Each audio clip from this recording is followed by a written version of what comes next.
class, welcome. Today is Wednesday, May the 5th. It's 2021 and it looks a little cloudy out there again today, but at least it's not raining right now.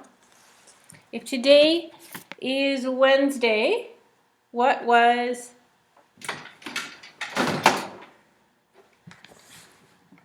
Today is Wednesday. What was yesterday? That's right, yesterday was Tuesday. And what will tomorrow be? Tomorrow will be Thursday. Let's put that all together on our calendar.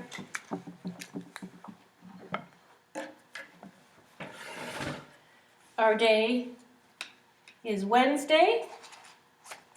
Yesterday was Tuesday. Tomorrow will be Thursday. Our month is May. Our year is 2021. It is Wednesday, the 5th of May, and it's a little cloudy out there. But let's thank the Lord for the day He's given us. Dear Jesus, we thank you for each child in our kindergarten classroom and for their families. We pray that you'll be with them today. Help us all to know that we can trust in you for whatever is going on in our day, and we thank you for this day. Amen. And we know that when we're afraid, we can always talk to our parents or someone we love, and we know that we can always talk to our Heavenly Father, Jesus.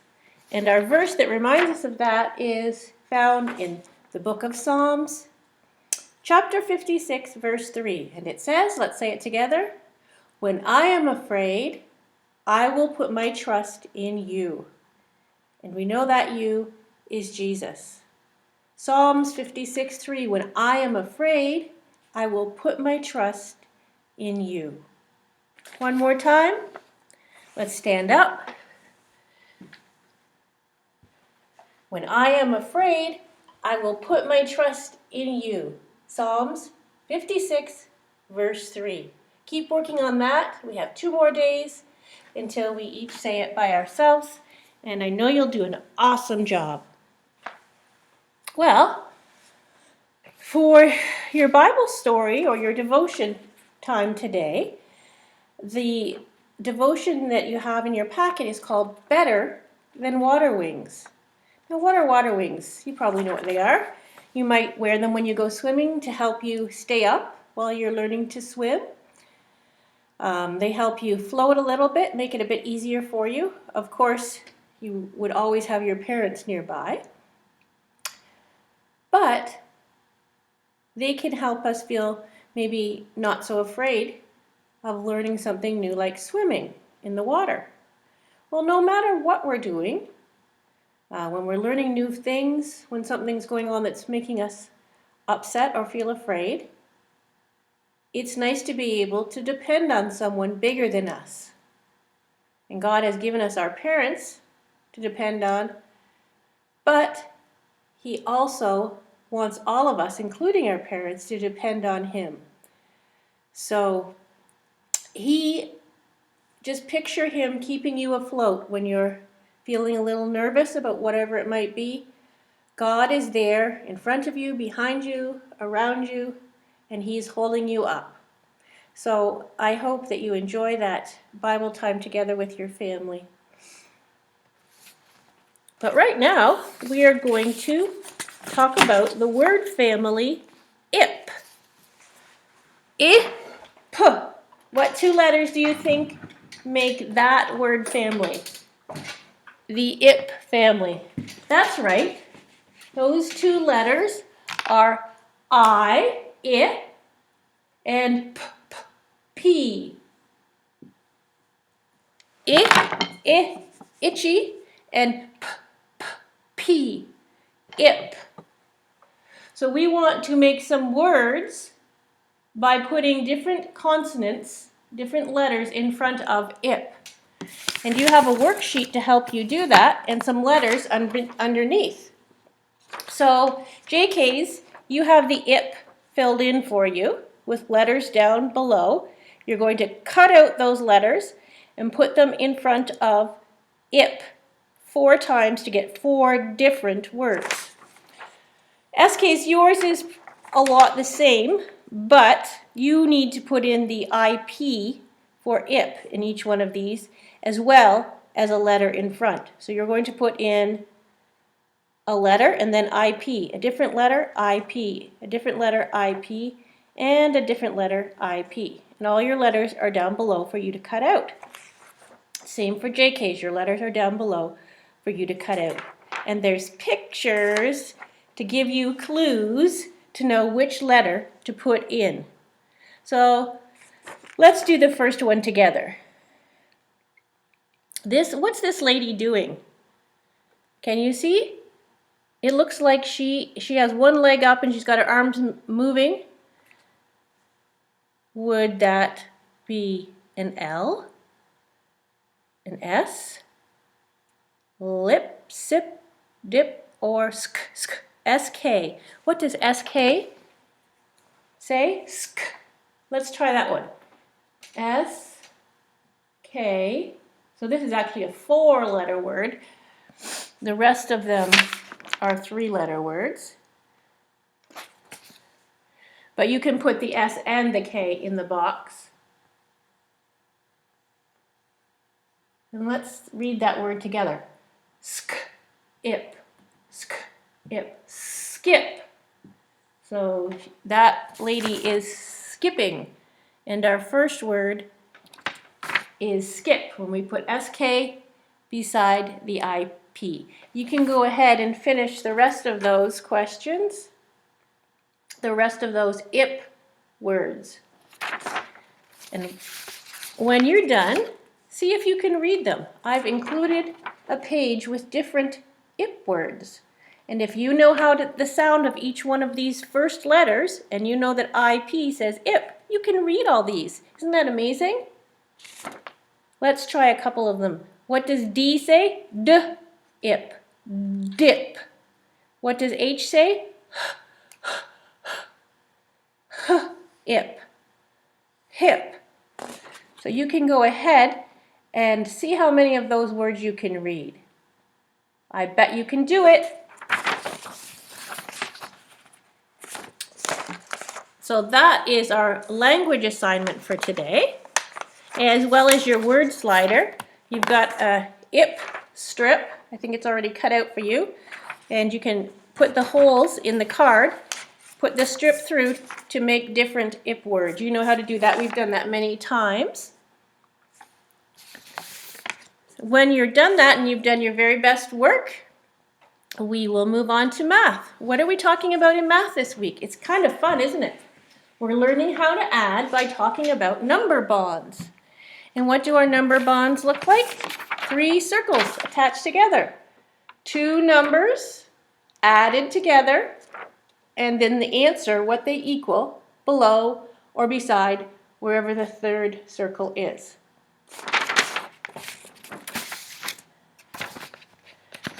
JK's, you have another alien page. They're funny little guys, aren't they? Let's take 4 and 1. We're going to put these circles at the side like this, and then the answer circle out here. We know they're joined together because we're adding them to get the answer. So 4 dots, 1, 2, 3, 4. That's the number 4. And 1 dot, the number 1. So we're adding those, and we know that's the plus sign. 4 plus 1. Let's do that on our fingers. 4 plus 1 more equals 5, of course. 4 plus 1 more equals 5. So 4 plus 1 equals 5. Here's the 4 dots. 1, 2, 3, 4, and 1 more. That's 5 dots. Let's count them. 1, 2, 3, 4, 5. Now, we did some number bond adding with Unifix cubes. So 4 green cubes plus 1 blue cube. How many cubes do we have? Let's add them. 1, 2, 3, 4, 5. 5 cubes. 4 plus 1 equals 5. You could practice adding with things that you have at home, anything like maybe some cereal like Cheerios, or maybe some popcorn pieces, some beans, whatever you have at home. Maybe shoes, different shoes that you have in the house, different toys.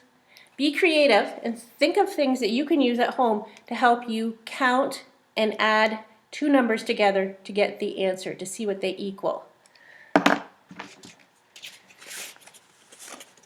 We also used plates. So let's do that now. If we have 4 red circles plus 1 green circle, 4 plus 1 equals what did we say? Yes, 5 circles. So let's add the 1 circle on there, and we have 5. Keep practicing, and you're going to be an expert adder. So JKs, you can fill in from the numbers below which one goes in the circle, which one is the answer for the two numbers you're adding in each number bond. SKs, you're working on the same sort of thing in your workbook. Number bonds, you're doing page 35 and page 36. On page 35 it says write the matching numbers in the circles. So they want you to count the pictures. In these pictures there's candies. In one circle there's 3, so you're going to put a number 3 in this empty circle. Let's count how many candies are in the other circle. 1, 2, 3, 4. So you've written a number 3 here and a number 4 here. And what is 3 plus 4? They've written the answer for you. It's 7. So let's do that on the whiteboard.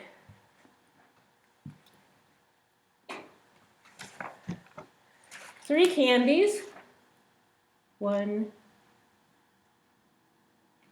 2, here's the candy wrappers. 3 candies plus 4 candies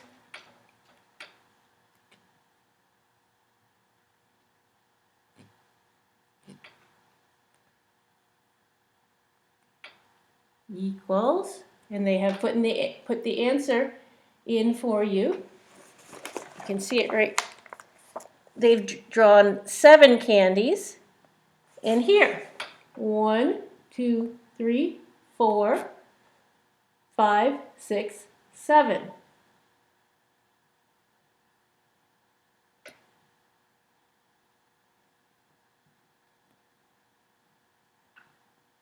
Now, you need to fill the numbers, count the candies and fill the numbers in. There we go. In the circles beside.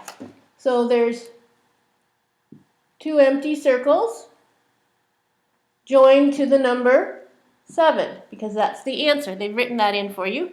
So how many candies are in the first circle? 1, 2, 3. So you need to write the number 3 here. How many candies are in the bottom circle? 1, 2, 3, 4. So you need to write the number 4. 3 plus 4 equals 7. Let's do that with our number cubes.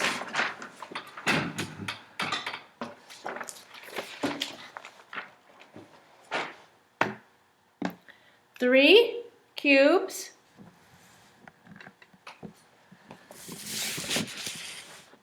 you see those? 3 cubes plus 4 cubes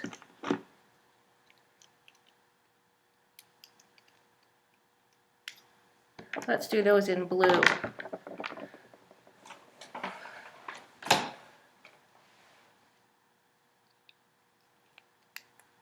Three cubes plus 4 cubes.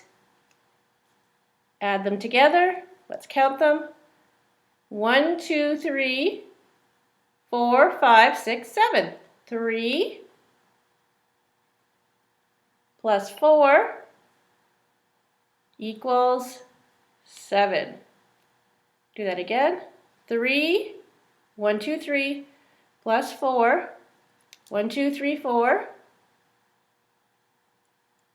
equals 7. Can you see those? There we go. And that's how it looks on your paper. Okay, that's our math for today. I hope you have fun with that. I think number bonds are kind of fun. But now it's time to stretch. We're going to have fun singing Peanut Butter and Jelly. Do you remember that one? Are you ready? Stand up and take a big breath while I get the music ready.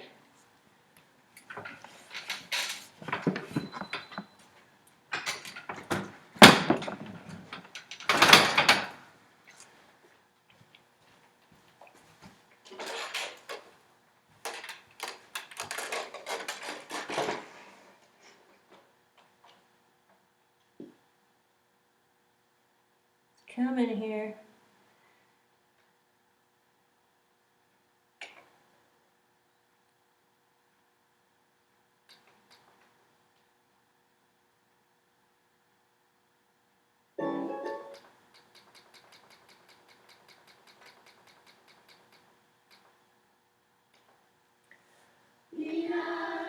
Peanut butter and jelly. Peanut butter and jelly. First you take the peanuts and you grind them. You grind them. First you take the peanuts and you grind them. You grind them. Peanut butter and jelly. Peanut butter and jelly.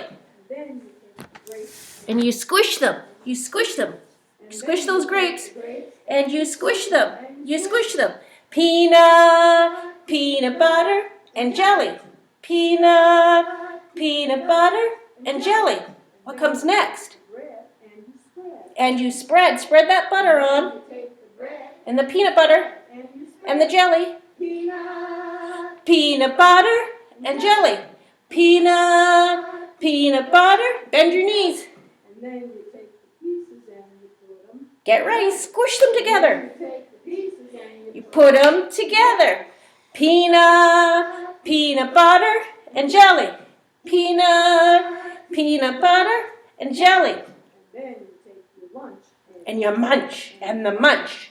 Isn't that yummy? your lunch. And you munch and you munch. Peanut butter and jelly. Peanut butter and jelly. Isn't that delicious?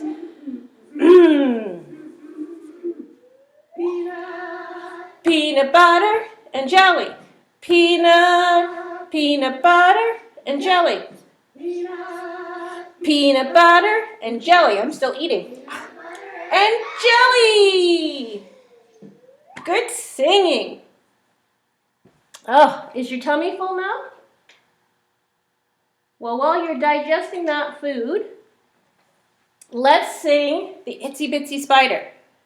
The itsy bitsy spider climbed up the water spout.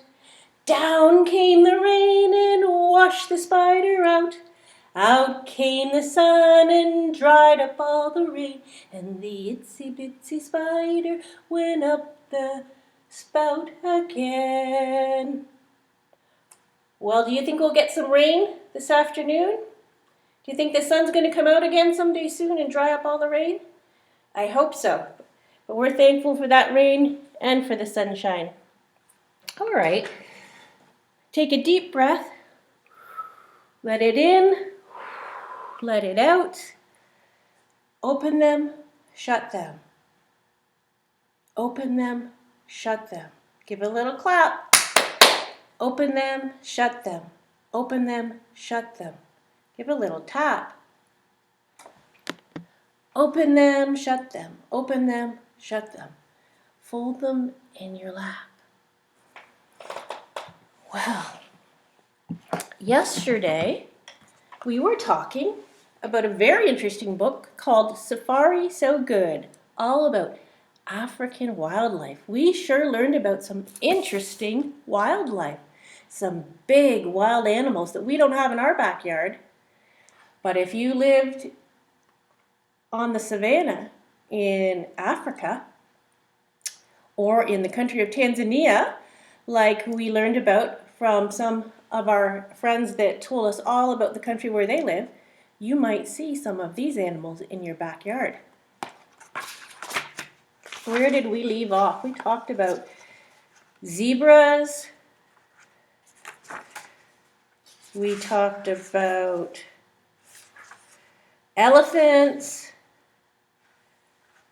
We remember we said that the male elephants can grow up to 11 feet tall. That is very tall.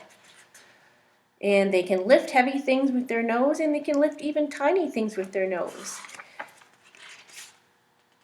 The cheetahs are nocturnal, and they hide in trees and pounce on their prey. And they have interesting little circles called rosettes, patterns on their skin. We learned that the lions are also nocturnal. They sleep during the day and take naps when it's really hot, come out at nighttime. We learned about hippos. They stay in the water and mud to stay cool. And they eat 90 pounds of grass each day. We learned about the African buffalo that has those horns that look like a helmet. So many interesting animals. Remember, there was 2 types of rhinos.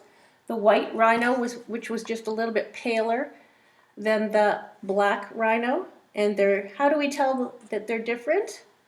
Their lips. The black rhino's lips can reach up to branches, whereas the white rhino's lips are smaller, and he only eats the grass on the ground.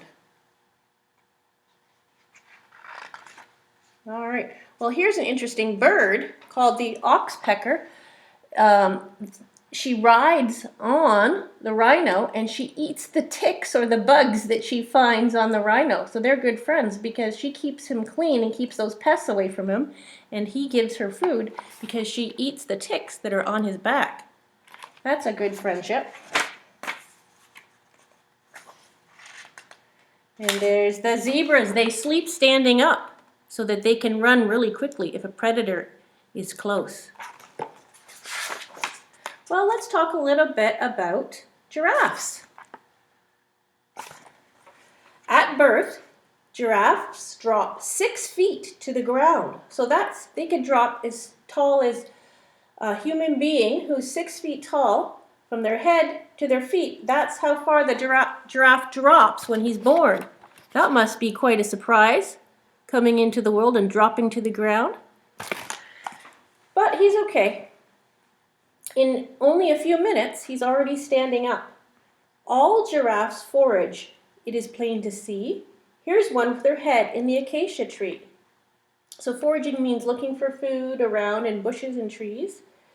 Her 18-inch tongue, that's a very long tongue, and her tough, spongy lips help her eat the leaves' sharp, thorny tips.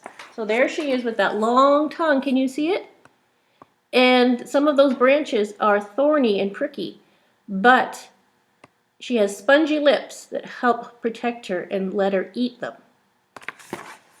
Giraffes have big eyes with long lashes that bat at the dust and the grit and the bugs and all of that. Because they live in the savannah, there's a lot of dust there. And they have long eyelashes that are pretty, but they also help to keep the bugs and the dust out of their eyes.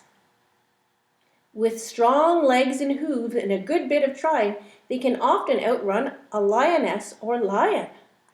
So because they have such tall legs, that helps to protect them from their predators. See them running away from the lion? because if that lion caught them, he could definitely eat them. So the way they protect themselves is by the long legs that they're given so they can run faster than the lion.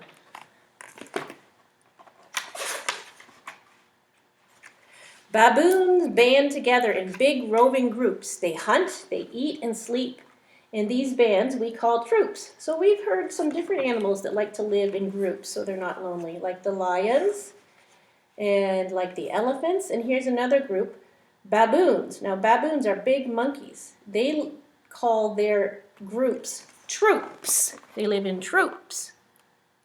Lions live in prides. They hunt, eat, and sleep in these bands we call troops. Baboons have sharp teeth and they walk on all fours. They eat plants and meat, so they are omnivores. So omnivores eat plants and meat. Carnivores eat just meat, and herbivores eat just plants. But baboons eat meat and plants, so they're omnivores. Baboons are big pickers of each other's fur. So here's some other animals that eat bugs out of each other's fur or skin. We heard about that bird, the oxpecker, that eats ticks off of the hide of the rhinoceros. Well, the baboons keep each other clean by eating bugs off each other's fur. Can you imagine? They pick till they find every tick, flea, and burr. So there they are. Some of them are eating plants, and some of them are eating bugs off of each other. Isn't that funny? That sounds strange to us. Grooming is the word that we use when we mean to describe how baboons pick to keep themselves clean. So when they pick the dirt and the bugs out of each other's hair, that's called grooming. When we wash our skin and comb our hair, that's also called grooming. So it means keeping clean. When danger is looming, baboons shout, "Woohoo!" This means go away. We're not kidding you. So that's a warning when they say that. Woohoo! Because they are strong and they do have sharp teeth. So they don't really want to have to fight. So when they make that noise, it scares other animals away so they don't have to fight them. But they could. So far, so good. Let's find a campsite where we'll pitch our tent and stay for the night. The dog over there is the side-striped jackal. He welcomes his mate with a loud howling cackle. Have you ever heard some wild dogs like coyotes making a howling sound at night? Well, this is a wild dog called a side-striped jackal, and he makes a loud howling cackle. You can see that it's nighttime, and let's look for the side-striped. Oh, there he is, right there. There's the side-striped jackal. He's howling to say hello to his mate at nighttime. You can see it's nighttime. There's the moon and the stars. So these are nocturnal animals. That galago's eyes, when they catch the light, glow green like a cat's in the dark of the night. There's the galago. He's got very big eyes that help him to see at night. Can you see those big eyes? The spotted hyena goes looking to eat the dead or the dying, a scavenger's treat. Scavengers are animals who live for a taste of leftovers that might otherwise go to waste. So there is the spotted hyena. Can you see him with his spots? And he's eating bones because he's a scavenger, and scavengers eat dead bodies that have already died. Maybe another animal has killed them, or maybe they've died for whatever reason. And when the scavenger sees them, he eats the meat that's left there. So you can see the hyena, he's a scavenger, and you can see him eating those bones, trying to get the last little bit of meat off of them. In the wee morning hours, herds of antelopes roam. Over 20 kinds call Mother Africa home. And we know that Africa is a continent, right? Let's take a look at our continents over here. Here is the continent of Africa, the light green, and we know a continent has a whole bunch of countries in it. So many of the countries in the continent of Africa have these beautiful safari animals. In the wee morning hours, that means the early morning hours, herds of antelope roam. Over 20 kinds call Mother Africa home. We have just enough time to look at a few, so I'll pick out some different kinds to show you. Here's different kinds of antelopes. They're from the deer family. 20 different kinds. Eland is the largest. It measures 6 feet. There's the eland antelope. The royal antelope, 10 inches, is petite. That means very small. Can you see him? He is very small, tiny. That's the royal antelope. And this is the biggest, the eland antelope. And don't miss sight, whatever you do, of the twirly-horned handsome greater kudu. Well, he's an interesting looking antelope. The twirly-horned handsome greater kudu. So you can see why he's called twirly-horned. So he is a kudu. He's handsome with his striped face and his horns and his fur, 2 different colors. Kudu.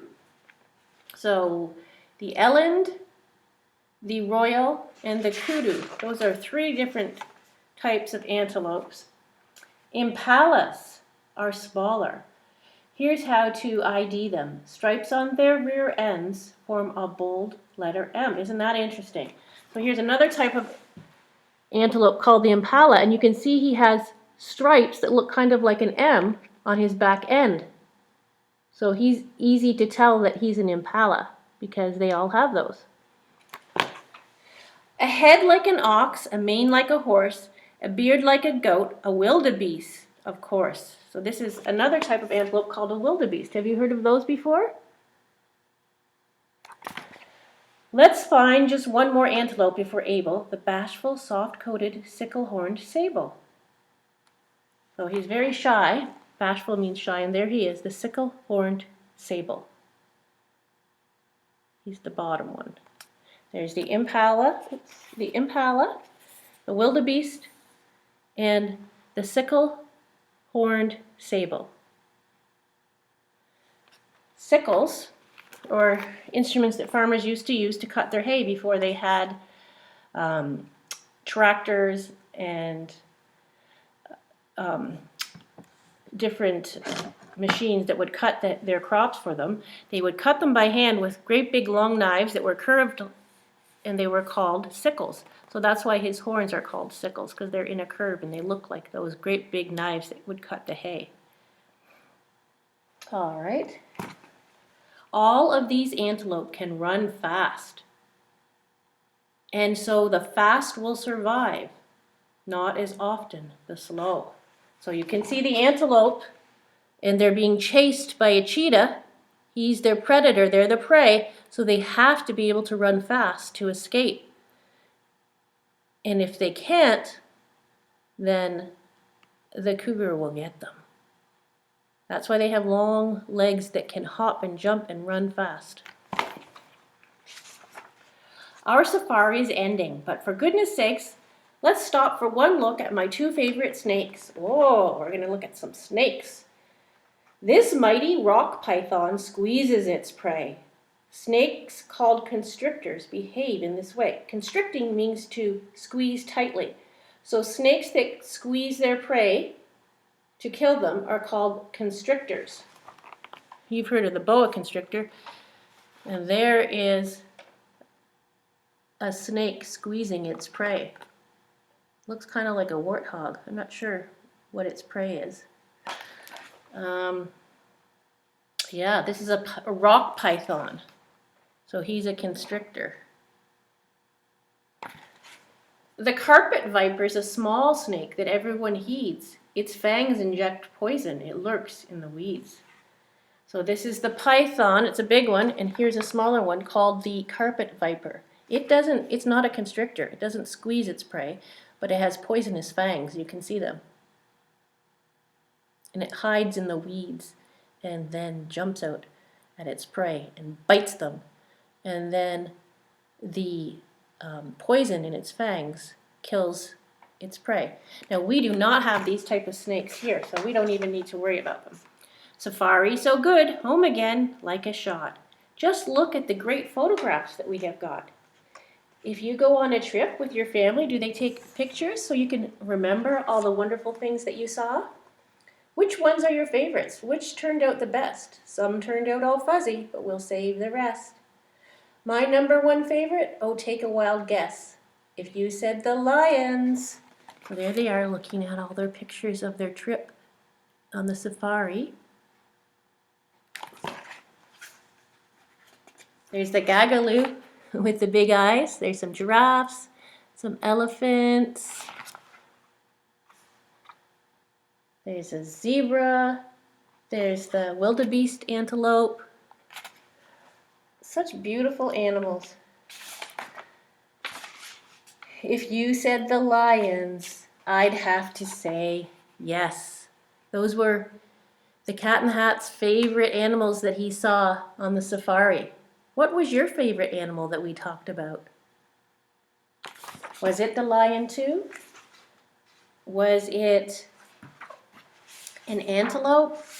Was it the gagaloo, the hyena, the rhinoceros, the hippos, the wildebeest?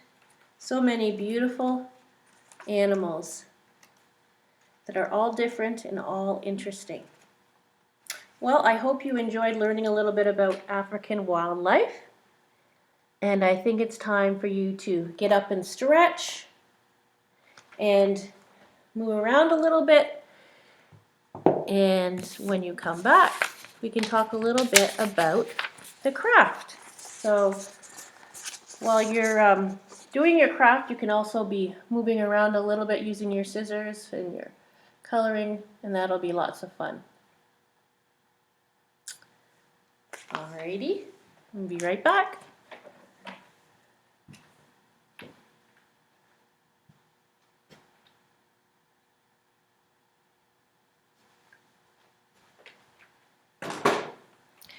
So our craft today is based on that interesting, fun story we had called Millions of Cats.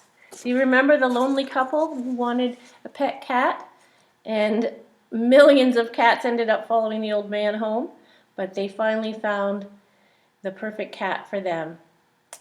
Well, you get to make a craft of their pet cat, or maybe it's your pet cat, or maybe it's a cat that you might like to have someday.